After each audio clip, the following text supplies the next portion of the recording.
It's May 19th, 2009, and another remarkable event is about to be uncovered by Arion, Rebecca, and Olly, the Retrospectors.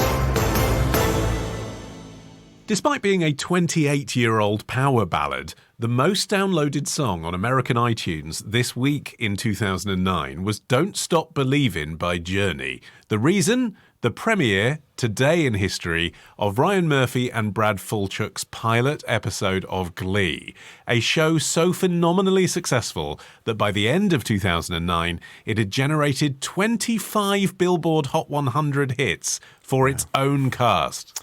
Yeah, and unusually, the pilot aired on this day as an advance preview in this slot that was chosen specifically because it came after American Idol, which had a huge audience at the time. 23.8 million people watched it on this day. So it was a receptive lead-in audience. But episode 2 didn't screen for another 4 months. They wanted to capitalize on the fact that they had this enormous audience who were tuning in for the final episode of American Idol. But then they also wanted to spend the summer building up hype after the pilot had gone out, pretty much on every digital platform available, until they got to a point where they could release their show and everyone would already know about it because they'd been talking about it for that entire time.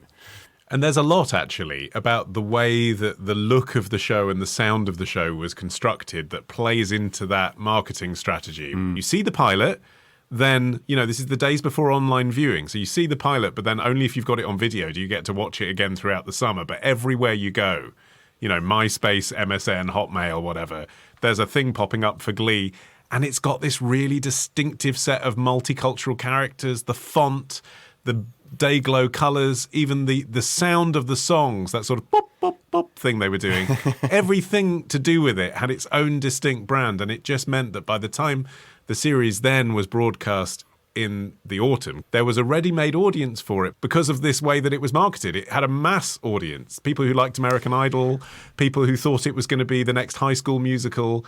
Yeah, Fox had pulled out all the stops precisely because they needed the show to be a success because it was so costly. Securing music rights was obviously a central concern of the show, and the elaborate staging of the musical numbers as well. The production cost was estimated to be over $3 million per episode, and also coordinating all those flashy routines meant that the shoots took longer than an average show as well, so the costs were sky high.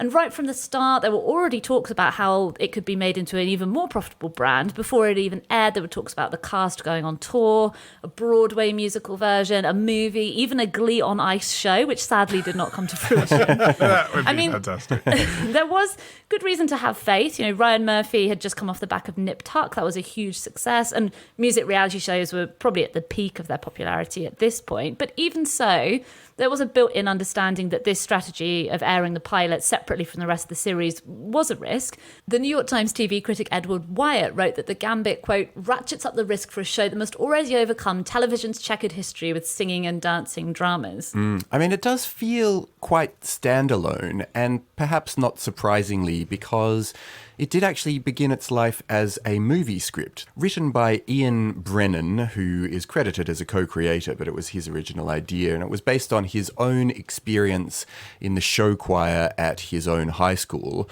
But then when he started pitching it around, it was eventually seized on by Ryan Murphy and Brad Falchuk, and they could see it as being a TV series that merged together these notions of, the sort of quintessential high school underdog with superimposed on it catchy pop covers and then soap opera elements. And it's funny how many retrospectives there now are that talk about the fact that it looked comparatively real in a time of kind of ubiquitous reality shows. It was something that tried to capture, as you say, a sort of multiracial cast, a cast member in a wheelchair, and openly gay people. It was designed to appeal to a really broad audience. And actually, the songs only occur where there would naturally be songs. I was rewatching the pilot today, and I'd kind of forgotten that because as Glee went on as the season, it became a proper musical where a character might burst into song because they're feeling something. Yeah. But although that does happen in the pilot, it only happens in a real context. He's sitting on a stage with a guitar and he could be rehearsing. And the rest of the time, they're singing because they're auditioning for the Glee Club or they're in the Glee Club. There's even a sort of joke about that when you realise that the kind of melancholic Caribbean drum soundtrack you can hear on the soundtrack is the sound of a real band playing behind the character as they walk across the screen. Yeah. And so there's this constant kind of undercutting of the musical format. There's this brilliant bit where Rachel delivers this absolute knockout version of On My Own from Les Miserables, and then it cuts to her getting a milkshake in the face. It's kind of like, you know, this is for musical fans, but it's also for people who like the high school genre. Like, this will feel like a real high school. And indeed, it was filmed, this pilot, in some real high schools before they decided to spend the money on building sets for the rest of the series. Yeah, and I think that's what managed to make Glee such a success compared to, you know, the kind of dicey history of musicals on TV, was that it had that kind of that queer sensibility. You know, on one hand, it was full of humanity and heart and characters that people really took to, but it had this satirical and sometimes catty undertone to it. I mean, catty's a great way to put it. Sue Sylvester, I mean, it's just obviously a camp icon. You know, she's the cheerleading coach and she just has quotable line after quotable line. And the first character you see as well, I'd forgotten that. The first two characters you see are Jane Lynch as Sue Sylvester and then Chris Colfer as Kurt. Yeah. I mean, that's another interesting thing about it, that it was targeted both at a sort of young demographic and an older one, in that they're fleshing out the teacher character as much as they're fleshing out the students. And that was a little bit unusual for the time, where, you know, if you were doing a high school musical, it was about the kids and the adults are the sort of incidental sources of authority. Yeah, and those catty jokes that you're referring to are at the expense of the romantic heroes of the thing, right? Rachel and Finn. There's this mixed narrator thing going on where you hear from them like it's their diary. Yeah. But none of them own it. It just comes in and out so that there's a joke at their expense. Yeah. And there's this bit, for example, so Rachel, for example, when you first meet her, says, being anonymous is worse than being poor. She's talking about the fact that she uploads vlogs to MySpace every night.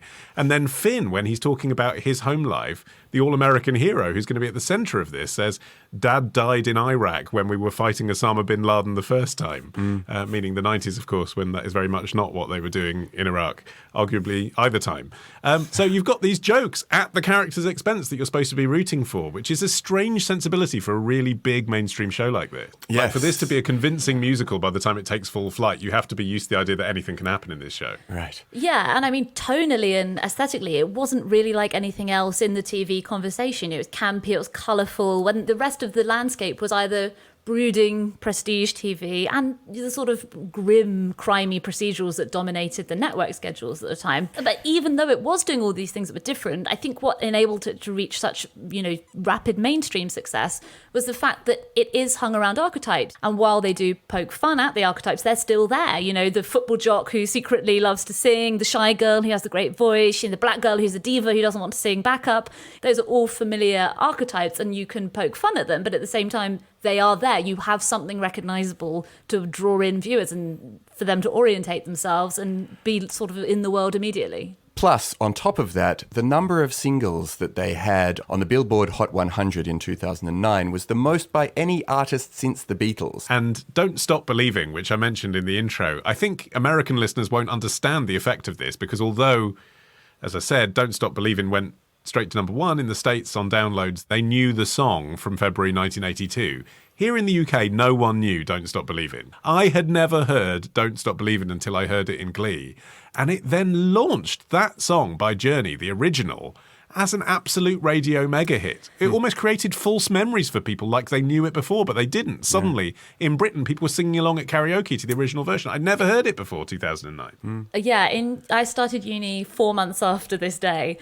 And I have to say that the whole uni journey was completely dominated by Don't Stop Believin'. I must have heard it 100 times easily. And yeah, exactly. It's a song that wasn't at all in the UK consciousness before. It was just one of those ones that never really made it over from the US. And then suddenly it was this classic rock song that everyone knew and loved. But that was kind of the secret of the success of the show as well, is that it took You know, the Glee clubs were a sort of a Victorian phenomenon, you know, of social singing, but it had kind of been diluted into barbershop quartets and doo-wop, you know, this sort of multi-part harmonies, which obviously did not have much cultural cachet by the 2000s. But Glee reinvigorated that tradition by using newer tracks by, you know, Rihanna, Amy Winehouse, as well as sort of the expected Broadway numbers that could sort of shed those corny associations, although it obviously is extremely corny in its own way. Chris Colfer said, actually, in an article for Out magazine, a kind of oral history of this debut of Glee, quote, Glee happened to air in the peak of a recession, which is true, isn't it, 2009. It was such a terrible time, yet this little television show gave so many people something to sing about. Everyone was united as they rooted for the club of misfits. It was perfect timing. And again, I think forget that context, but it makes perfect sense when you look back at it. Like the day-glowness, the happiness. Yeah, it's called and the Glee. Simplicity and relatability. It's called Glee. Yeah. And so another week of retrospecting ends. But next week begins a day early at Club Retrospectors. Join us now to get an exclusive episode every Sunday. Patreon.com/retrospectors. Part of the Acast Creator Network.